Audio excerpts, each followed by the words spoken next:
Prince Ahmed and the Fairy. An Arabian Nights story. Prince Hussein would not honor the feast with his presence. He could scarcely endure to see the princess in the arms of Prince Ali, who he said did not deserve her better or love her more than himself. He left the court and, renouncing all right of succession to the crown, turned dervish and put himself under the discipline of a famous sheikh who had gained a reputation for his exemplary life and had taken up his abode, together with his disciples, whose number was great, in an agreeable solitude. Prince Ahmed did not assist at Prince Ali's and the Princess Nouronihar's wedding any more than his brother Hussein, but did not renounce the world as he had done. He could not imagine what had become of his arrow, so he stole away from his attendants and resolved to search for it, that he might not have anything to reproach himself with. With this intention, he went to the place where the Princes Hussein's and Ali's were gathered up, and going straight forward from thence, looked carefully on both sides of him. He went so far that at last he began to think his labor was in vain, yet he could not help going forwards till he came to some steep, craggy rocks, which would have obliged him to return, had he been ever so anxious to proceed. They were situated in a barren country, about 4 leagues distant from whence he set out. When Prince Ahmed came near these rocks, he perceived an arrow, which he picked up, looked earnestly at it, and was in the greatest astonishment to find it was the same he shot. "Certainly," said he to himself, "neither I nor any man living could shoot an arrow so far," and finding it laid flat, not sticking into the ground, he judged that it had rebounded from the rock. "There must be some mystery in this," said he to himself again, "and it may be to my advantage, perhaps fortune, to make me amends for depriving me of what I thought the greatest happiness of my life, may have reserved a greater blessing for my comfort." As these rocks were full of sharp points and crevices between them, the prince, full of these thoughts, entered a cavity, and looking about, cast his eyes on an iron door, which seemed to have no lock. He feared it was fastened, but pushing against it, it opened, and discovered an easy descent, but no steps. He walked down with his arrow in his hand. At first he thought he was going into a dark place, but presently a quite different light succeeded that which he had come out of.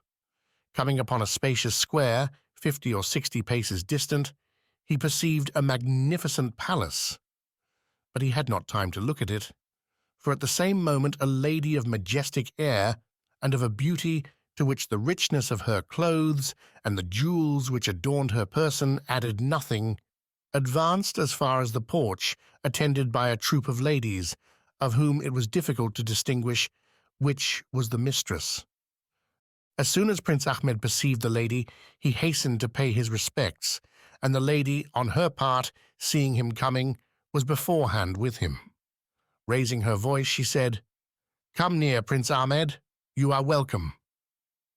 It was no small surprise to the prince to hear himself named in a palace he had never heard of, though so near his father's capital, and he could not comprehend how he should be known to a lady who was a stranger to him.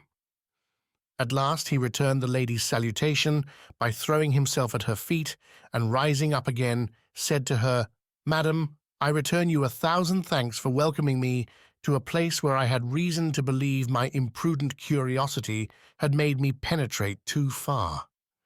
But, madam, may I, without being guilty of rudeness, presume to ask you how you know me, and why you, who live in the same neighborhood, should be so little known by me?"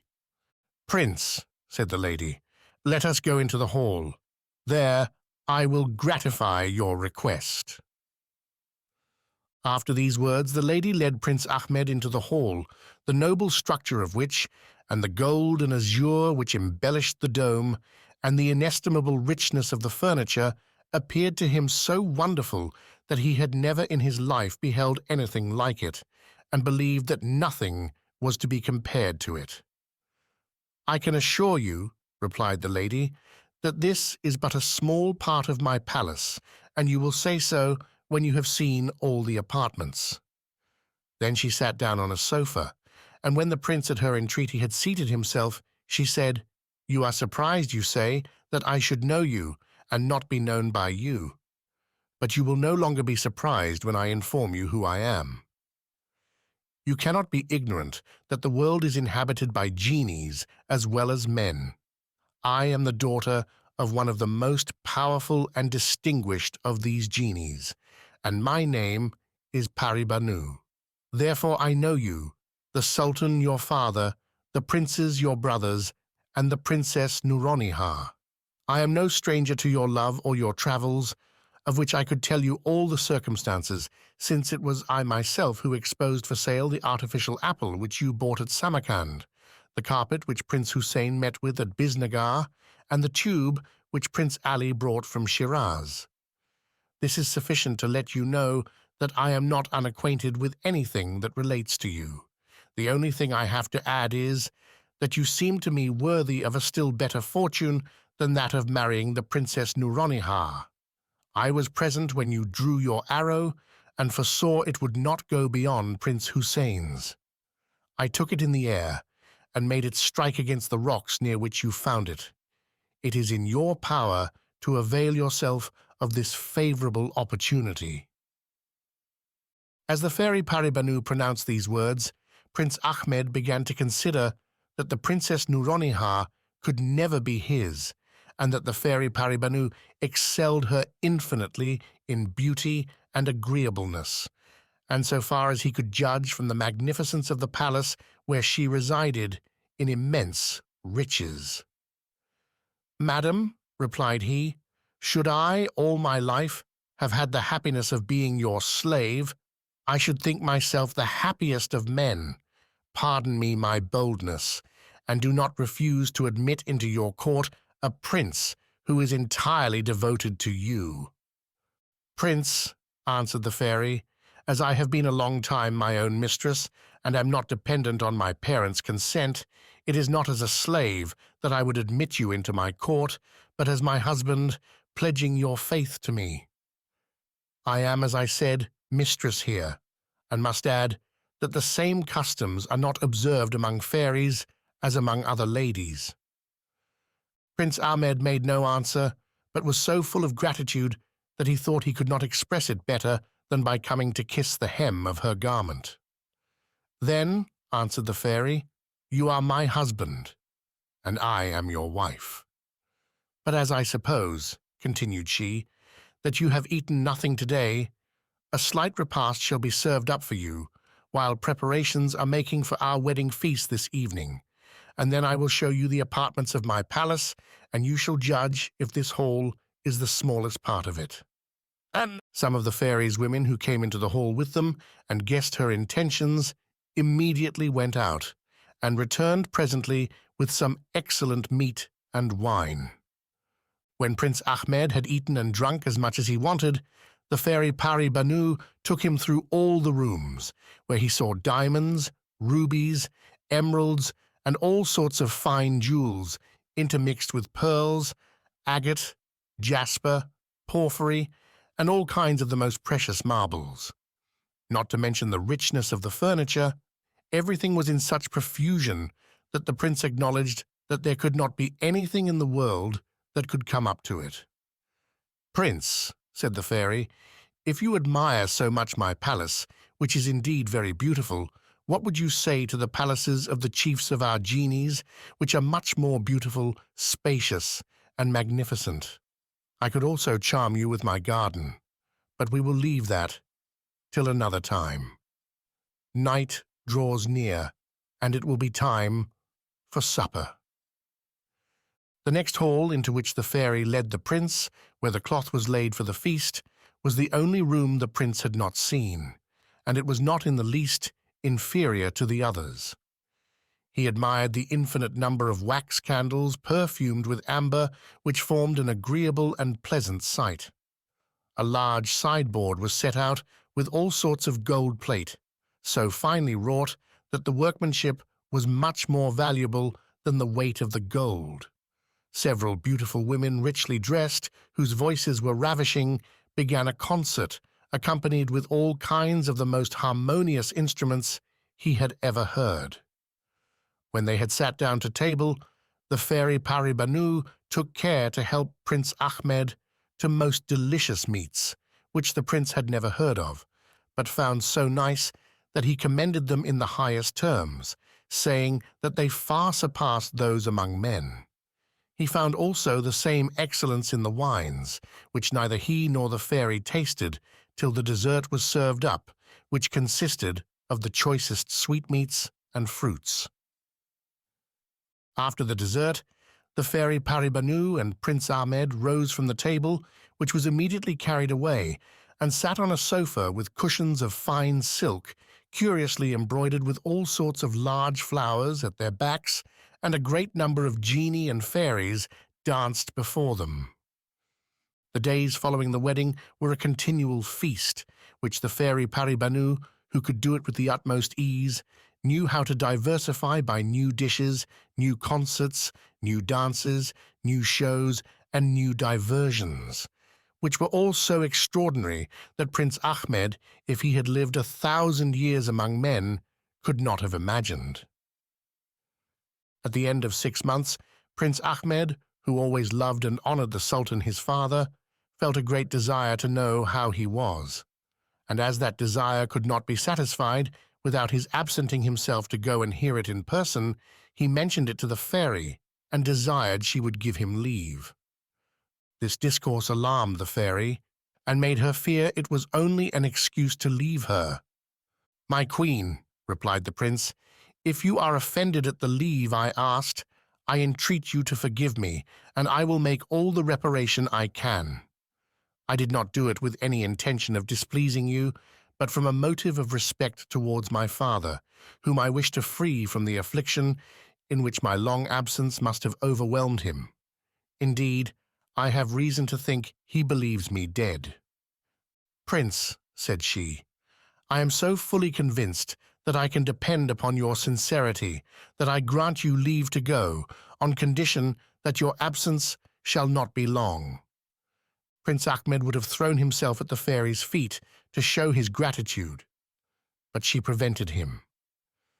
"Prince," said she, "go when you please, but first do not take it amiss if I give you some advice how you shall conduct yourself where you are going. First, I do not think it proper for you to tell the Sultan your father of our marriage, nor what I am, nor the place where you are settled. Beg him to be satisfied with knowing that you are happy and that you desire no more, and let him know that the sole end of your visit is to make him easy about your fate." She appointed 20 horsemen, well mounted and equipped, to attend him. When all was ready, Prince Ahmed took leave of the fairy, embraced her, and renewed his promise to return soon.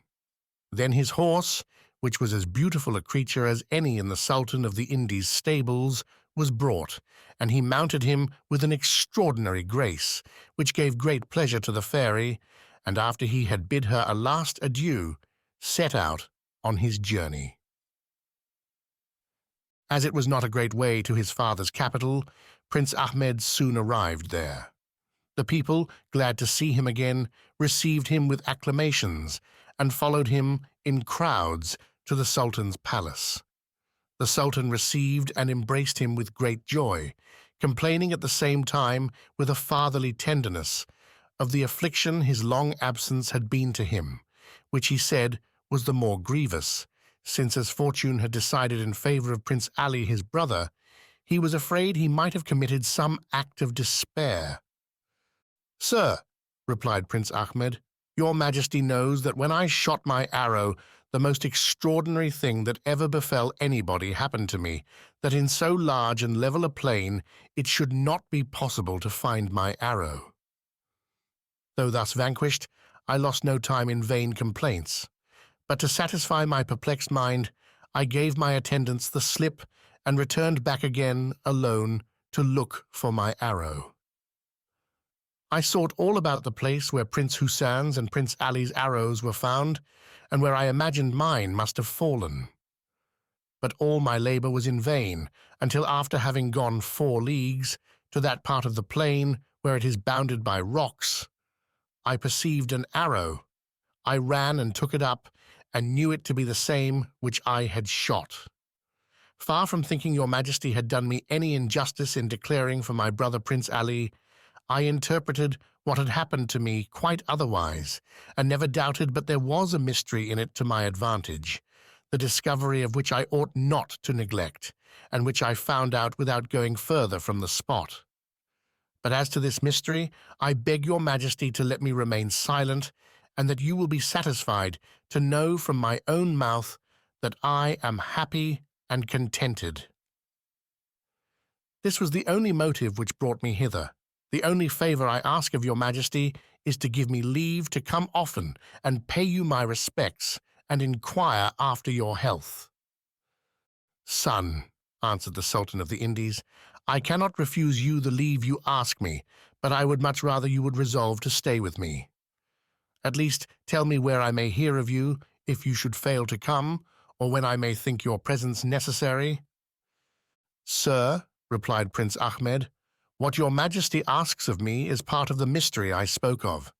I beg of you to give me leave to remain silent on this head, for I shall come so frequently where my duty calls, that I am afraid I shall sooner be thought troublesome than be accused of negligence in my duty. The Sultan of the Indies pressed Prince Ahmed no more, but said to him, Son, I penetrate no further into your secrets, but leave you at your liberty. I can only tell you that you could not do me a greater pleasure than to come and by your presence restore to me the joy I have not felt for a long time, and that you will always be welcome when you come. Prince Ahmed stayed but 3 days at the Sultan his father's court, and on the 4th returned to the fairy Pari Banu, who received him with great joy, as she did not expect him so soon. A month after Prince Ahmed's return from paying a visit to his father, as the fairy Pari Banu had observed, that since the time that the prince gave her an account of his journey and his conversation with his father, in which he asked his leave to come and see him from time to time, he had never spoken of the Sultan, as if there had been no such person in the world, whereas before he was always speaking of him, she said to him one day, Tell me, Prince, have you forgotten the Sultan your father? Do you not remember the promise you made to go and see him from time to time? For my part, I have not forgotten what you told me at your return, and put you in mind of it. Pay him another visit tomorrow, and after that go and see him once a month without speaking to me or waiting for my leave. I readily consent. And Prince Ahmed went the next morning with the same attendants as before, but much finer, and himself more magnificently mounted, equipped and dressed, and was received by the Sultan with the same joy and satisfaction. For several months he constantly paid him visits, and always in a richer and more brilliant equipage. At last, some viziers, the Sultan's favourites, who judged of Prince Ahmed's grandeur and power by the figure he made, abused the liberty the Sultan gave them of speaking to him, to make him jealous of his son.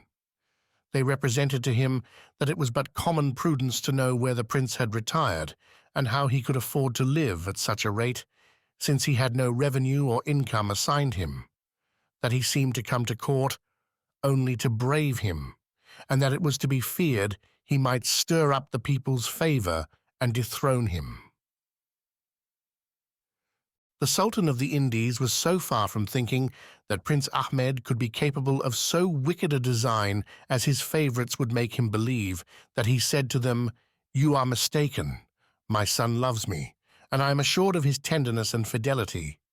Be it as it will, I do not believe my son Ahmed is so wicked as you would persuade me he is.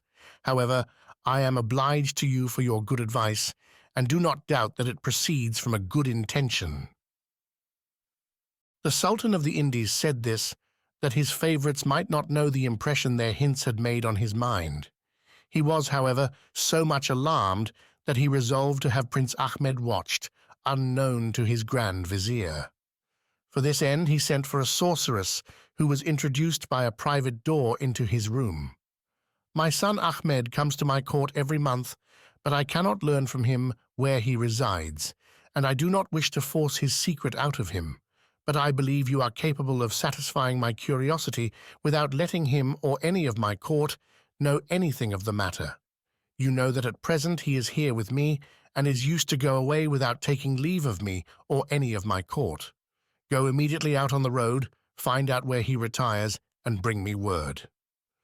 The magician left the Sultan, and knowing the place where Prince Ahmed found his arrow, went thither and hid herself near the rocks, so that nobody could see her. The next morning Prince Ahmed set out by daybreak, without taking leave either of the Sultan or of any of his court, according to custom. The magician, seeing him coming, followed him with her eyes, till all of a sudden she lost sight of him and his attendants. The steepness of the rocks formed an insurmountable barrier to men, whether on horseback or on foot, so that the magician judged that there were but two ways. The prince had retired either into some cavern or into some place underground, the abode of genies or fairies. When she thought the prince and his attendants were out of sight, she came out of the place where she had hidden herself and went direct to the hollow where she had seen them go in. She entered it and proceeded to the spot where it terminated in many windings, looking carefully about on all sides. But notwithstanding all her diligence, she could perceive no opening, nor the iron gate which Prince Ahmed discovered. For this door was to be seen by and opened to none but men, and only to men whose presence was agreeable to the fairy Pari Banu, and not at all to women. The magician, who saw it was in vain for her to search any further, was obliged to be satisfied with the discovery she had made, and returned to give the Sultan an account. When she had told him what she had done, she added, "Your Majesty may easily understand, after what I have had the honor to tell you, that it will be no difficult matter to give you the satisfaction you desire concerning Prince Ahmed's conduct. To do this, I only ask time, and that you will have patience and give me leave to do it without inquiring what measures I intend to take."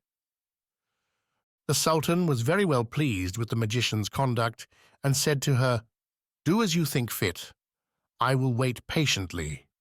And to encourage her, he made her a present of a diamond of great value, telling her it was only an earnest of the ample reward she should receive when she had done him that important service, which he left to her management.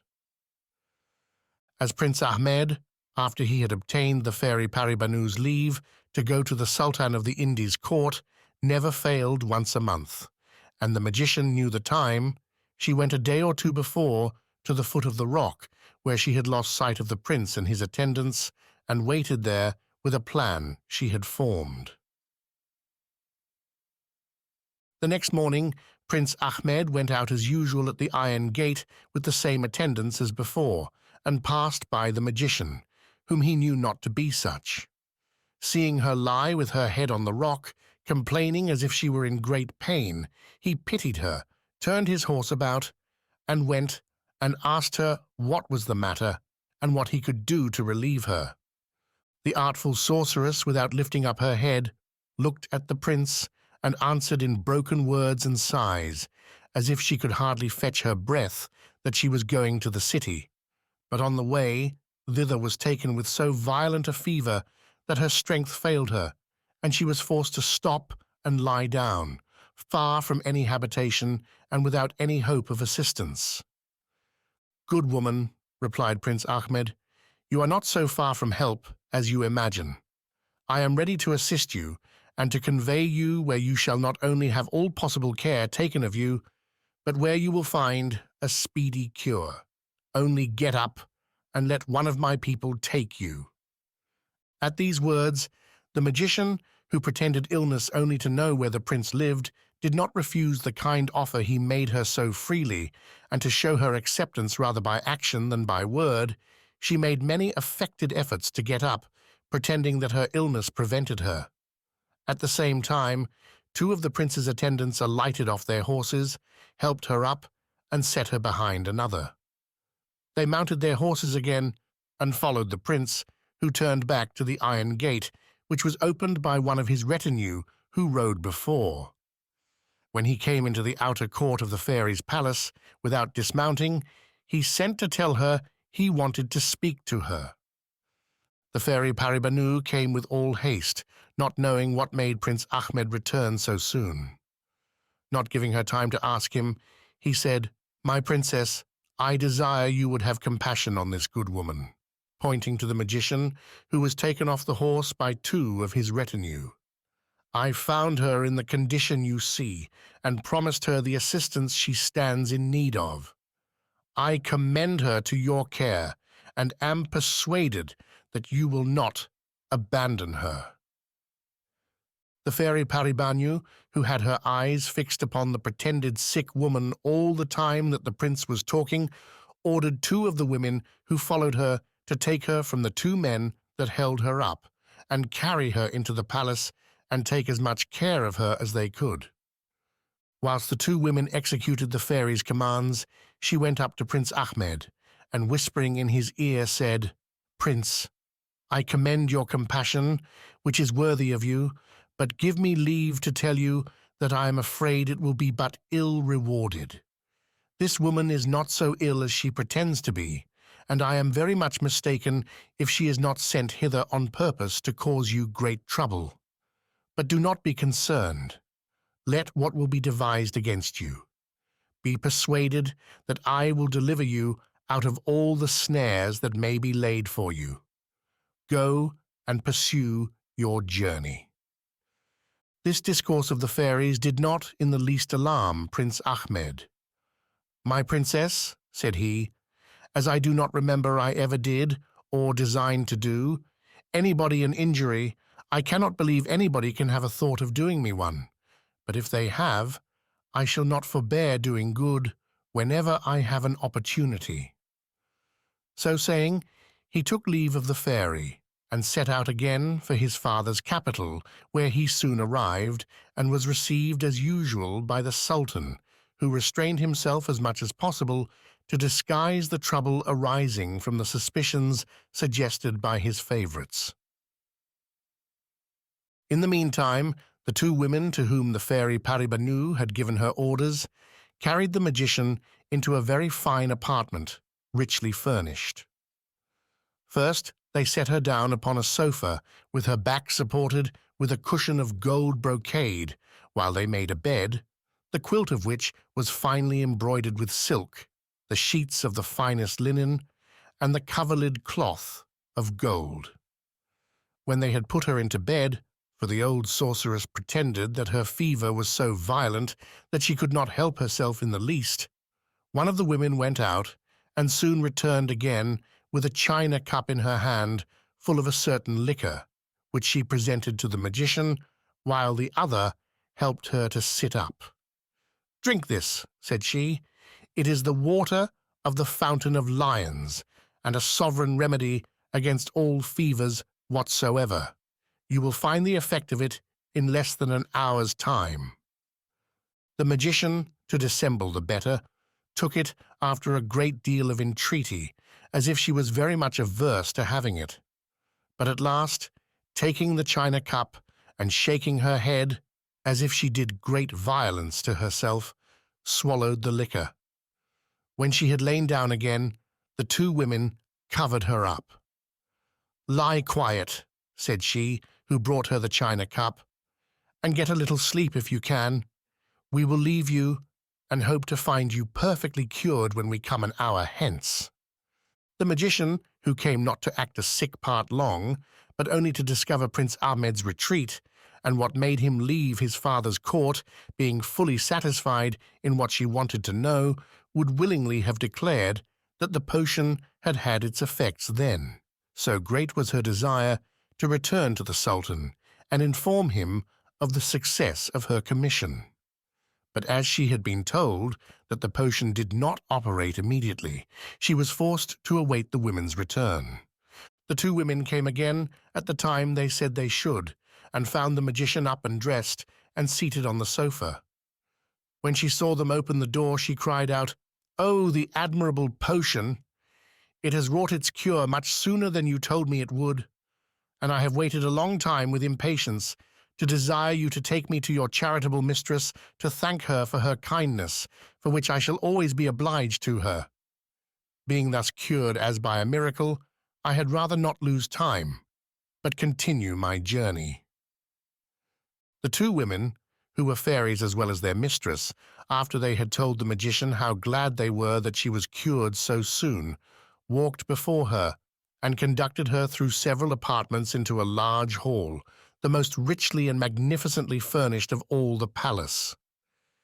Pari Banu was seated in this hall on a throne of massy gold, attended on each hand by a great number of beautiful fairies, all richly dressed. At the sight of so much majesty, the magician was so dazzled that after she had prostrated herself before the throne, she could not open her lips to thank the fairy, as she proposed. However, Pari Banu saved her the trouble and said to her, "Good woman, I am glad I had the opportunity of obliging you and to see you are able to pursue your journey. I will not detain you, but perhaps you may not be displeased to see my palace. Follow my women, and they will show it to you." The old sorceress, who had not power nor courage to say a word, prostrated herself a second time, with her head on the carpet that covered the foot of the throne, and so took her leave, and was conducted by the two fairies through all the apartments which were shown to Prince Ahmed on his first arrival there. But what surprised her most of all was that the two fairies told her that all she saw and admired so much was a mere sketch of their mistress's grandeur and riches, and that in the extent of her dominions she had so many palaces that they could not tell the number of them, all of different architecture, equally magnificent and superb. They led her at last to the iron gate, at which Prince Ahmed brought her in, and after she had taken her leave of them and thanked them for their trouble, they opened it and wished her a pleasant journey. After the magician had gone a little way, she turned back again to observe the door and know it again, but all in vain, for, as was before observed, it was invisible to her and all other women. Except in this, she was very well satisfied with her work and posted away to the Sultan.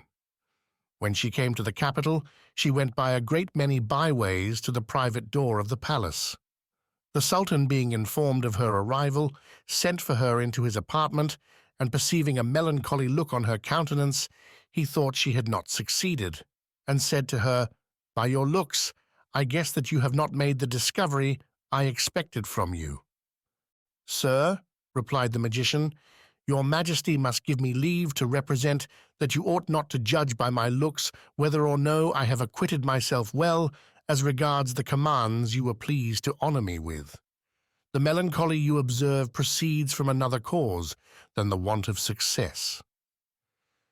Then the magician related to the Sultan of the Indies the whole story of all that happened from beginning to end. When the magician had ended, she said, "What does your majesty think of these unheard-of riches of the fairy? Perhaps you will say you rejoice at the good fortune of Prince Ahmed, your son. For my part, sir, I beg of your majesty to forgive me if I take the liberty to say that I think otherwise, and that I shudder when I consider the misfortunes which may happen to you. And this is the cause of the melancholy which you perceived. I would believe that Prince Ahmed, by his own good disposition, is incapable of undertaking anything against your majesty. But who can say that the fairy, by the influence she already has over him, may not inspire him with a dangerous design of dethroning your majesty and seizing the crown of the Indies? This is what your majesty ought to consider serious and of the utmost importance." Though the Sultan of the Indies was very sure that Prince Ahmed's natural disposition was good, yet he could not help being uneasy at the remarks of the old sorceress, and said, "I thank you for the pains you have taken and your wholesome caution. I am so aware of the great importance it is to me that I shall take advice upon it." He had been consulting with his favorites when he was told of the magician's arrival. He ordered her to follow him to them. He acquainted them with what he had learnt, and communicated to them also the reason he had to fear the fairies' influence over the prince, and asked them what measures they thought most proper to prevent so great a misfortune. One of the favourites, taking upon himself to speak for the rest, said, "Your Majesty knows who must be the author of this mischief. In order to prevent it, now that he is in your court and in your power, you ought not to hesitate to put him under arrest. I will not say take away his life, for that would make too much noise, but make him a close prisoner while he lives." This advice all the other favourites unanimously applauded. The magician, who thought it too violent, asked the Sultan leave to speak, which being granted, she said, "Sir, I am persuaded that the zeal of your counsellors for your Majesty's interest makes them propose arresting Prince Ahmed. But they will not take it amiss if I suggest to your and their consideration that if you arrest the prince, you must also detain his retinue. But they are all genies. Do they think it will be so easy to surprise, seize, and secure their persons? Will they not disappear by the property they possess of rendering themselves invisible and transport themselves instantly to the fairy and give her an account of the insult offered to her husband? And can it be supposed she will let it go unrevenged? But it would be better if, by any other means which might not make so great a noise, the Sultan could secure himself against any ill designs Prince Ahmed may have against him, and not involve His Majesty's honour. If His Majesty has any confidence in my advice, as genies and fairies can do things impracticable to men, he will touch Prince Ahmed's honour and engage him, by means of the fairy, to procure certain advantages. For example, every time your Majesty takes the field, you are obliged to go to a great expense, not only in pavilions and tents for yourself and army, but likewise in mules and camels, and other beasts of burden to carry their baggage. Might you not request him to use his interest with the fairy to procure you a tent which might be carried in a man's hand, and which should be large enough to shelter your whole army? I need say no more to your Majesty. If the prince brings such a tent, you may make a great many other demands of the same nature, so that at last he may sink under the difficulties and the impossibility of executing them. However fertile in invention the fairy who has enticed him from you by her enchantments may be, so that in time he will be ashamed to appear and will be forced to pass the rest of his life with his fairy, excluded from any connection with this world, and then your Majesty will have nothing to fear, and cannot be reproached with so detestable an action as the shedding of a son's blood, or confining him in a prison for life." When the magician had finished her speech, the Sultan asked his favourites if they had anything better to propose, and finding them all silent, determined to follow the magician's advice as the most reasonable and the most suited to his mild manner of government. The next day, when the prince came into his father's presence and had sat down by him, after a conversation on different subjects, the Sultan said, "Son, when you came and dispelled those clouds of melancholy which your long absence had brought upon me, you made the place you had chosen for your retreat a mystery to me. I was satisfied with seeing you again, and knowing that you were content with your condition, without wishing to penetrate into your secret, which I found you did not care I should. I know not what reason you had thus to treat a father. I know your good fortune. I rejoice with you, and very much approve of your conduct in marrying a fairy so worthy of your love and so rich and powerful as I am informed. Powerful as I am, it was not possible for me to have procured so great a match for you. Now that you are raised to so high a rank as to be envied by everybody but a father like me, I not only desire you to preserve the good understanding we have lived in hitherto, but to use all your credit with your fairy to obtain for me her assistance when I want it. I therefore will make a trial this day. I am persuaded you could easily procure from her a pavilion that might be carried in a man's hand, yet which would extend over my whole army, especially when you let her know it is for me. Though it may be a difficult thing, she will not refuse you. All the world knows that fairies are capable of doing the most extraordinary things. Prince Ahmed never expected that the Sultan, his father, would have asked a thing which, at first sight, appeared to him so difficult, not to say impossible. Though he knew not absolutely how great the power of genies and fairies was, he doubted whether it extended so far as to furnish a tent such as his father desired. Moreover, he had never asked anything like it of the fairy Pari Banu, but was satisfied with her continual kindness. Therefore he was in the greatest embarrassment what answer to make. At last he replied, "If, sir, I have concealed from your majesty what happened to me and what course I took after finding my arrow, the reason was that I thought it was of no great importance to you to be informed of them. And though I know not how this mystery has been revealed to you, I cannot deny that your information is correct. I have married the fairy you speak of. I love her, and am persuaded she loves me. But I can say nothing as to the influence your majesty believes I have over her. It is what I have not yet made any experiment of or thought of, and should be very glad if you would dispense with my undertaking it, and let me enjoy the happiness of loving and being beloved with all the disinterestedness I propose to myself. But the demand of a father is a command upon every child, who, like me, thinks it his duty to obey him in everything. And though it is with the greatest reluctance imaginable, I will not fail to ask my wife the favor your majesty desires, but will not promise to obtain it. And if I should not have the honor to come again to pay you my respects, that shall be the sign that I have not had success. But I desire you to forgive me beforehand, and consider that you yourself have reduced me to this extremity." "Son," replied the Sultan of the Indies, "I should be very sorry that what I ask of you should prevent my ever seeing you again. Go, only ask her. Think with yourself that as you love her, you could refuse her nothing. Therefore, if she loves you, she will not deny your request."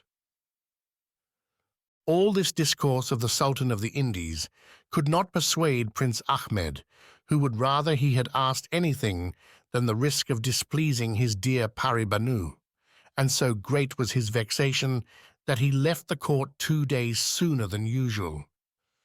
When he returned, the fairy, to whom he had always before appeared with a cheerful countenance, asked him the reason of the alteration, and finding that instead of answering her, he inquired after her health to avoid satisfying her, she said to him, "I will answer your question when you have answered mine." The prince declined it a long time, protesting that nothing was the matter with him. But the more he denied it, the more she pressed him and said, "I cannot bear to see you in this condition. Tell me what makes you so uneasy, that I may remove the cause of it, whatever it may be, for it must be very extraordinary if it is out of my power." Prince Ahmed could not long withstand the fairy. "Madam," said he, "God prolong the Sultan my father's life, and bless him to the end of his days. I left him alive and in perfect health. Therefore, that is not the cause of the melancholy you perceive in me. The Sultan has imposed upon me the disagreeable task of worrying you. You know the care I have taken, with your approbation, to conceal from him my happiness at home with you.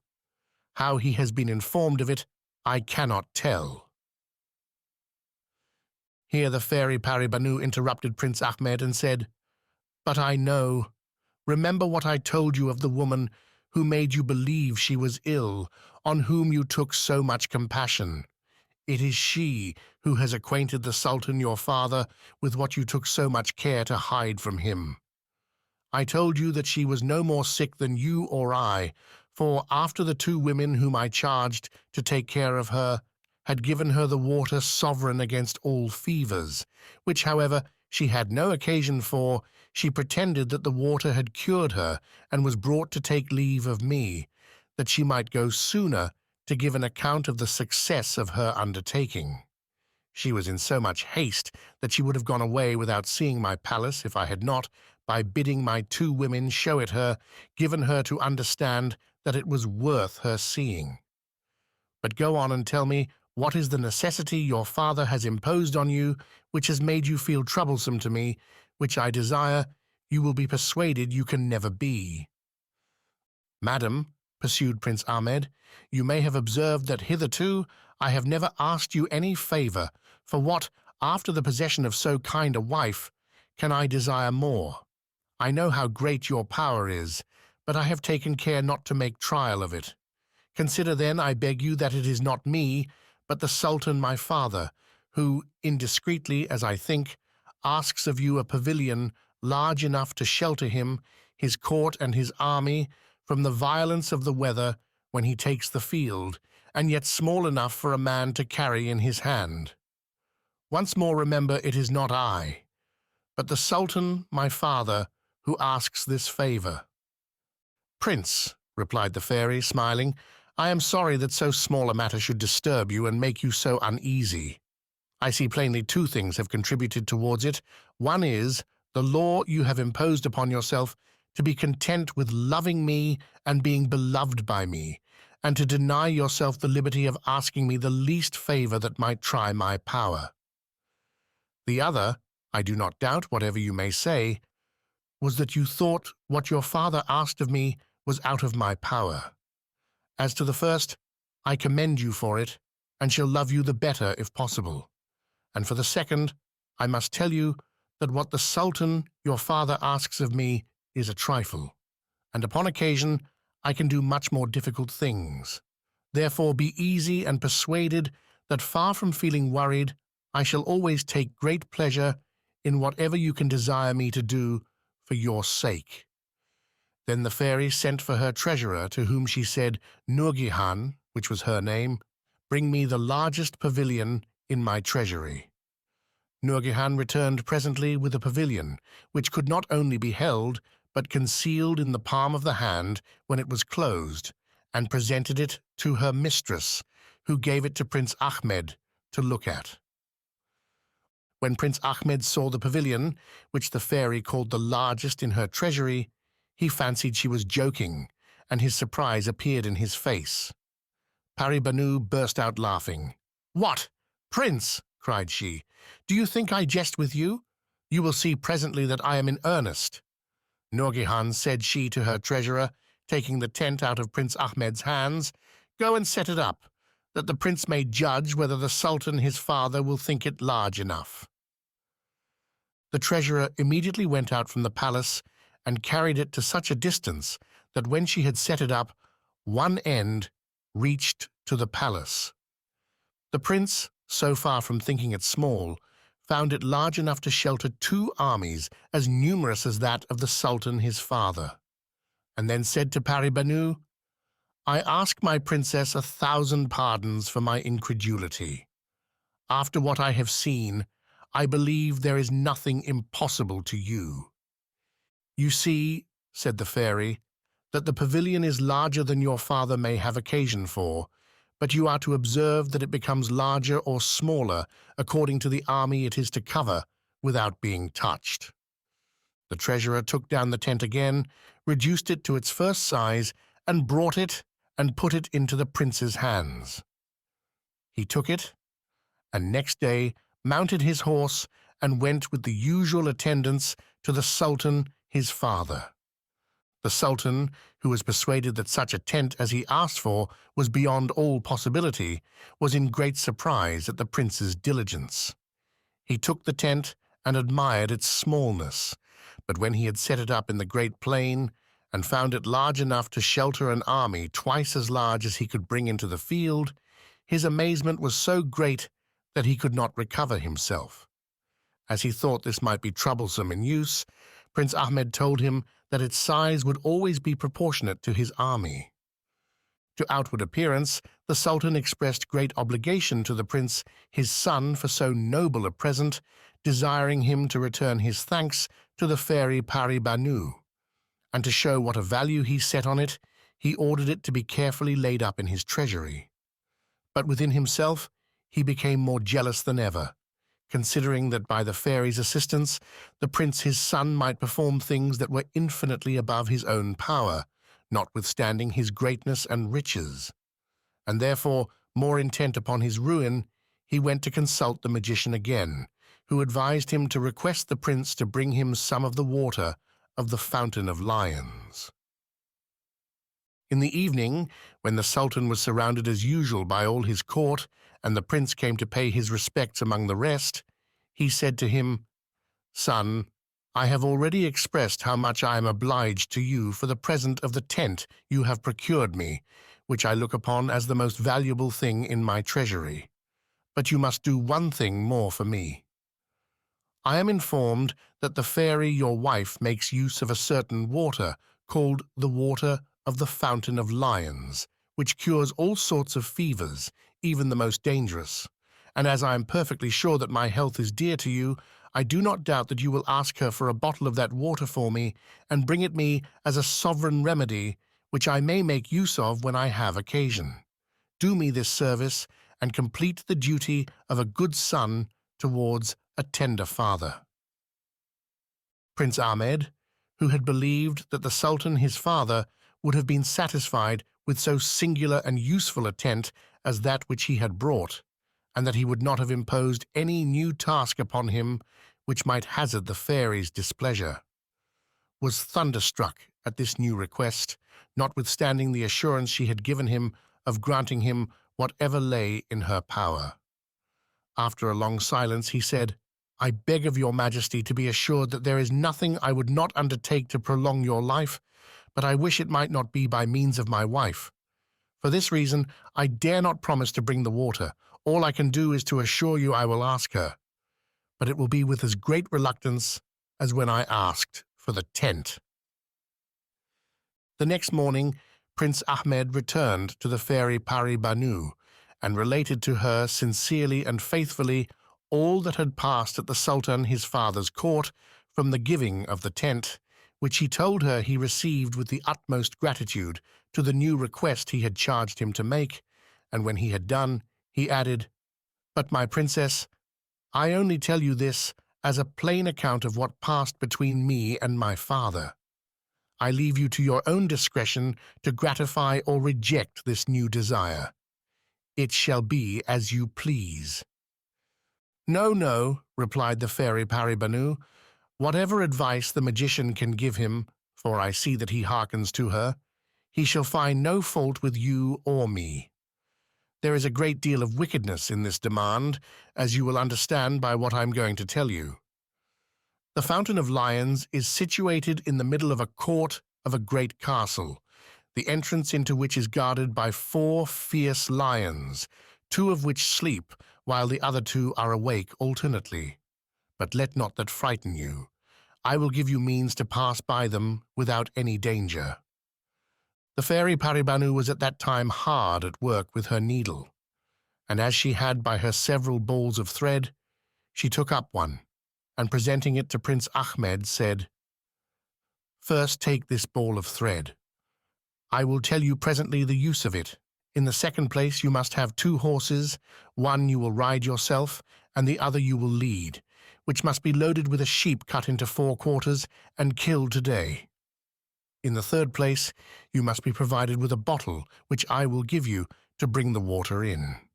Set out early tomorrow morning, and when you have passed the iron gate, throw before you the ball of thread, which will roll till it comes to the gates of the castle. When it stops, as the gates will be open, you will see the 4 lions. The 2 that are awake will, by their roaring, wake the other 2.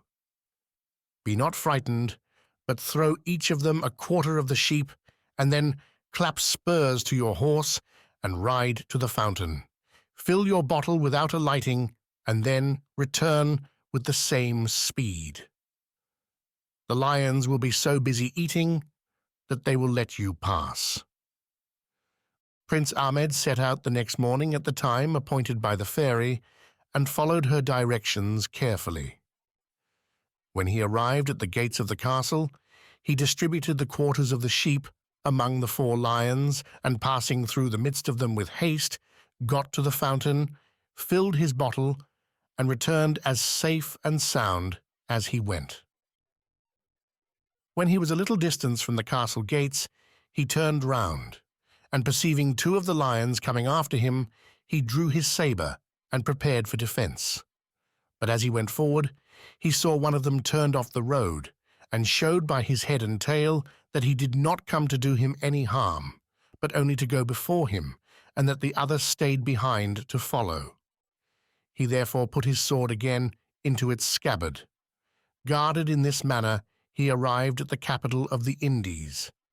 But the lions never left him till they had conducted him to the gates of the Sultan's palace, after which they returned the way they came, though not without frightening. All that saw them, who fled or hid themselves, though they walked gently and showed no signs of fierceness. A great many officers came to attend the prince while he dismounted, and conducted him to the apartments of the Sultan, who was at that time conversing with his favorites.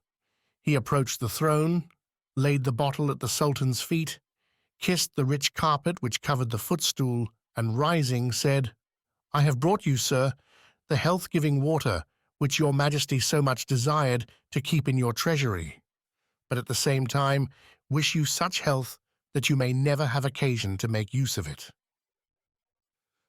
After the prince had finished speaking, the Sultan placed him on his right hand, and then said, "Son, I am very much obliged to you for this valuable present, also for the great danger you have exposed yourself to upon my account, which I have been informed of by the magician who knows the Fountain of Lions. But do me the pleasure," continued he, "to tell me by what incredible power you have been preserved." "Sir," replied Prince Ahmed, "I have no share in the compliment your majesty is pleased to make me. All the honor is due to the fairy, my wife. I merely followed her good advice."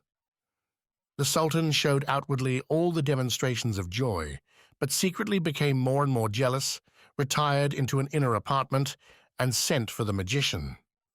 After conferring with her, the Sultan next day said to the prince, in the midst of all his courtiers, "Son, I have one thing more to ask of you, after which I shall expect nothing more from your obedience nor your influence with your wife. This request is to bring me a man not above 1.5 feet high, whose beard is 30 feet long, who carries upon his shoulders a bar of iron of 500 weight, which he uses as a quarterstaff, and who can speak." Prince Ahmed, who did not believe that there was such a man in the world as his father described, would gladly have excused himself, but the Sultan persisted in his demand and told him that the fairy could do more incredible things. Next day the prince returned to the subterranean kingdom of Pari Banu, to whom he told his father's new demand, which he said he looked upon as more impossible than the first two. "For," added he, "I cannot imagine that there is or can be such a man in the world. Either he has a mind to try whether I am silly enough to go and seek him, or if there is such a man, he seeks my ruin. How can he suppose that I should get hold of a man so small, armed as he describes? What arms could I make use of to reduce him to submission?" "Do not affright yourself, prince," replied the fairy. "You ran a risk in fetching the water of the Fountain of Lions for your father, but there is no danger in finding this man. It is my brother, Shaibar, who is so far from being like me, though we both had the same father, that he is of so violent a nature that nothing can prevent his giving gory marks of his resentment for a slight offense. Yet, on the other hand, he is so good as to oblige anyone in whatever they desire.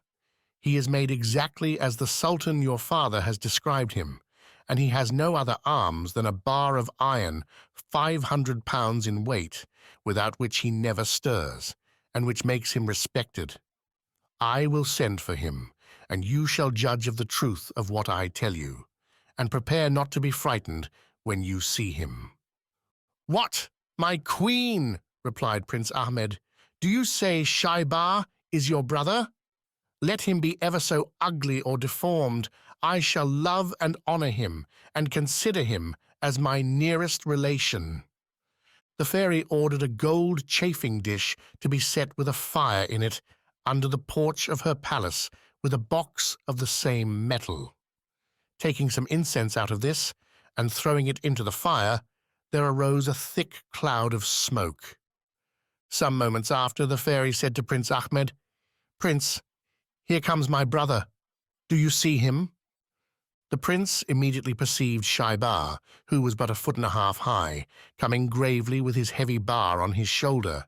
His beard, 30 feet long, supported itself before him, and a pair of thick moustaches were tucked up to his ears, almost covering his face. His eyes were very small, like a pig's, and sunk deep in his head, which was of an enormous size, and on which he wore a pointed cap. Besides all this, he had a hump behind and before. If Prince Ahmed had not known that Shaibar was Pari Banu's brother, he would not have been able to look at him without fear, but knowing beforehand who he was, he waited for him with the fairy and received him without the least concern. Shaibar, as he came forward, looked at the prince with an eye that might have chilled his soul in his body, and asked Pari Banu who that man was. To which she replied, "He is my husband, brother. His name is Ahmed. He is son to the Sultan of the Indies. The reason why I did not invite you to my wedding was that I was unwilling to divert you from the expedition you were engaged in, and from which I heard with pleasure that you returned victorious. On his account, I have taken the liberty now to send for you." At these words, Shaibar, looking at Prince Ahmed with a favorable eye, which however diminished neither his fierceness nor his savage look, said, "Is there anything, sister, in which I can serve him? He has only to speak. It is enough for me that he is your husband." "The Sultan, his father," replied Pari Banu, "has a curiosity to see you, and I desire he may be your guide to the Sultan's court." "He need but lead the way. I will follow him," replied Shaibar. "Brother," replied Pari Banu, "it is too late to go today, therefore stay till tomorrow morning, and in the meantime, as it is desirable that you should know all that has passed between the Sultan of the Indies and Prince Ahmed since our marriage, I will tell you this evening." Next morning, after Shaibar had been informed of all that was proper for him to know, he set out with Prince Ahmed, who was to present him to the Sultan.